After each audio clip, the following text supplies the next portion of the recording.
Hi and welcome back to a brand new series of Folklore Deep Dive where this month we're going to be talking about anything very fae, elf and folklore related within that little subject within folklore.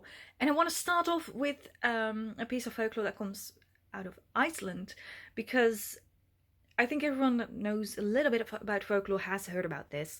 You will find those piles of rocks, and according to folklore that's where elves live.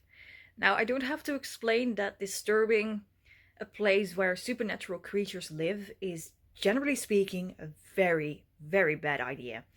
I think you can look back in all my other folklore deep dive videos, you will see how bad of an idea that is.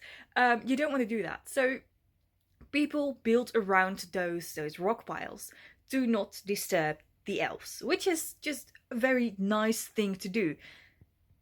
Those elves, however, were also kind of picky about what was being built next to their houses. According to folklore, there's a story where the people wanted to build a church.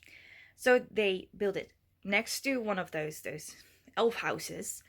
But every single morning when the builders came back, all the materials that they gathered to build the church were moved about 100 yards away down to the beach. And no matter what they did, no matter what they tried, every single morning they came back, the supplies was still moved and moved again. And at one point, they just couldn't stop building because they were busy all day, bringing back their supplies from the beach back to the original location. So at one point they decided, well, okay, if the elves want us to build the church there so badly, we might just have to do it. So they did, and not once during the build and the construction had any trouble of the elves. But yeah, like don't disturb those elf houses. It's generally speaking a bad idea.